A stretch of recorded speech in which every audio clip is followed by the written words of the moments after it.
Paul Frommer. Was born October 5th, 1930, Chicago, Illinois. Went to high school there and went to college in Bloomington, Illinois, downstate Illinois. While I was at Illinois Wesleyan, didn't have an ROTC program, and the Korean War was on. And if you're in college, you got exempt from the draft. I'd say in our community, it was like a suburb area of Chicago, about 95% of the men were in college. The woman who ran the draft board, she was running out of people to get. Her own son had been kicked out of one college, flunked another, so she had to draft him. So she put out the word that all you guys hiding in college, I'm going to come and draft you. So I had a fraternity brother. He was a year ahead of me. She got him. And I thought, man, I said, I'm not going to be a foot soldier in Korea. I'm going to get into the Navy or Air Force. I had never been on a boat bigger than a rowboat. And I had never been in an airplane in my life, not even a commercial airline. But was fascinated with airplanes. Father and I used to build model planes. In those days, we'd cut the models out of balsam and cover them with tissue paper and spray it with water and shrink it in. And then every Sunday, we'd go to Midway Airport in Chicago and watch the planes land, take off. So I knew all about, as much as you could about airplanes, but I'd never been in one. Anyway, while I was in college, they announced in the school paper that they're going to send a 5-man Air Force testing team around to schools that didn't have ROTC. And since ours was a small school, a couple thousand students. What year are we talking about? Pardon? What year are we talking about? 1952. So what were you doing actually when the Korean War broke out? You were in the college? College. Uh-huh. You studying on what? Regular business course. You know. Business course? Yeah. Mm-hmm. So when the testing team came around, a lot of guys said, hey, that's cool, let's sign up for it. So I did. Went in to take the test, and I scored a perfect score. They put me on the bus, and I get to the base, and I'm really hungover bad. And I remember this sergeant, he said to me, Mister, do you have a drinking problem? And I said, no, sir. I said, I've just been partying for 3 days. Well, anyway, I go in to take the physical, and I pass everything except the eye chart. They'll say, what eye chart? I can't even see the wall. And they said, you wear glasses? I said, no. Well, anyway, they said, well, they saw my eyes were bloodshot. And they said, because of the recommendation, the testing team, that you had scored so high in all the tests then, we're going to keep you here for a couple of days, see if you sober up and see your eyes get better. So I was there for 2-3 days, going through the chow hall with a metal tray. Keith would know that, the old metal trays. You didn't drink? And so my eyes did improve a little bit. You know, I could read the chart now. And they said, well, you can't be a pilot. You can be a navigator, a bombardier, a radar operator. It's okay. It's fine with me. They said, you're not disappointed? I said, no, just so I could fly. So that was my start of the Air Force. The Korean War broke out in 1950. You were not drafted? As long as you stayed in college, people that you know in Korea, the guys were a farm boy, they weren't in college, or they want to say, hey, I want to join. You know, they just went ahead on their own. Mm-hmm. But if you were in college, you got exempt. So during your college, have you known of Korea? No. In any sense? No. You never heard of it? Yeah. Like most of us, had never heard of it. Even in college? No, I don't think so. Because you studied, I took history, and then you studied ancient European history and that. But that didn't include Korea at all? Yeah. Mm. Yeah, and I think you find a lot of the Korean veterans that I've known, guys who are in Army, Marines, Navy, A lot of them had never heard of Korea. Even when they got drafted, they still didn't know Yep. what it was. So what happened to you after you passed the eye exam and everything? Okay, then I had orders. I forgot what time frame it is. This is in '52 to report to Ellington Air Force Base, which is just south of Houston, right next to Nassau. And I got my orders, train ticket, and such and such a day. I packed up. My folks took me to the train station and said goodbye. This is when your wings with aviation cadet. So you went through training as aviation cadet. You could become a navigator, a bombardier, or radar operator. And it shows you all, you'd be trained. And actually, you learn all the rhythms, physical, PT, and that. And then you start flying in that. Well, I stayed there, and in advanced training, I became a flight lieutenant. So I had 4 stripes on my epaulets.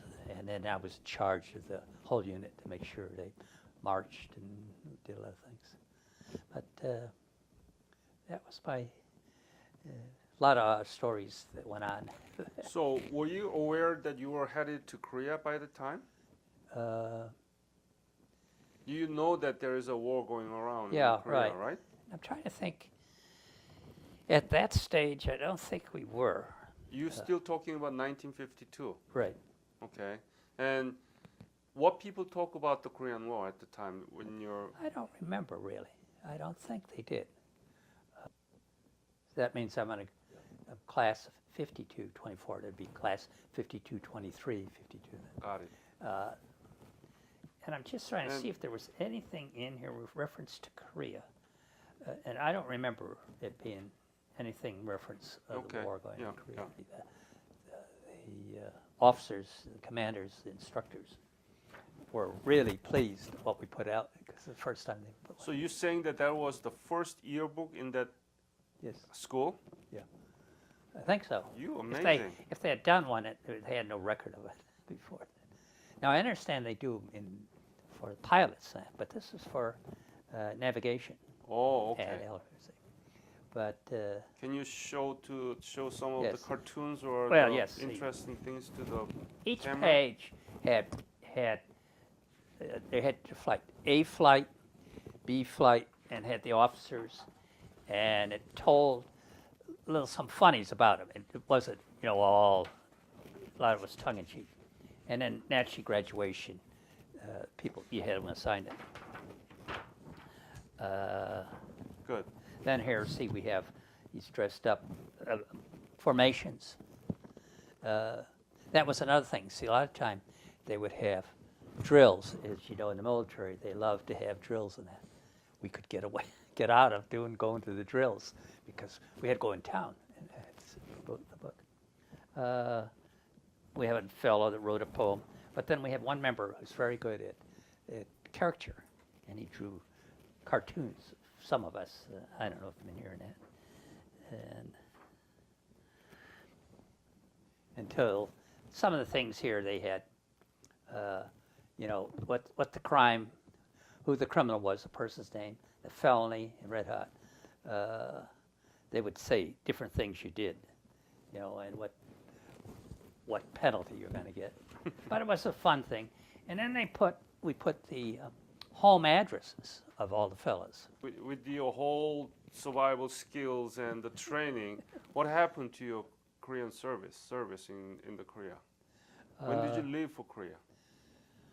After survival school, we went out to California and got MAC, military transport or commercial airline, and we flew from there to Hawaii, and then to Japan, and then they flew us down to Okinawa. Kaneda. There were 2 bomb wings there. We were attached to my orders, our bombs, the whole crew was attached. Our plane would be there. We didn't have to fly our planes over. They were already there. When were you there in Okinawa? I was in What Okinawa date at did you 53, arrive? 54. October, maybe. I don't know. October? September, maybe before. Anyway, we got there. I was attached to the 307th Bomb Wing. You mean 1953? Yeah. 4? Yes. The war just was was stopped when we get there. It's Okinawa, Kadena Air Force Base.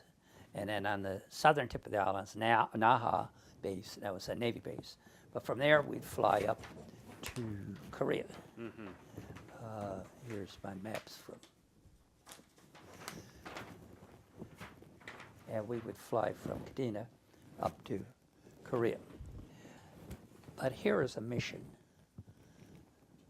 that I have mapped out in red. We would take off, and these blue lines are ADIZ, air defense zones. Mm-hmm. They had them all over the United States around, because when you pass into one another, you have to report. Otherwise, they'll come shoot you down. Unless you identify yourself.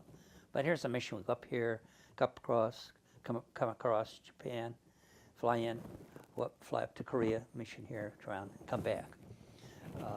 And we had other missions. We'd fly to Korea. Since ceasefire started, now we have these 500-pound bombs in there, and we just salvo them.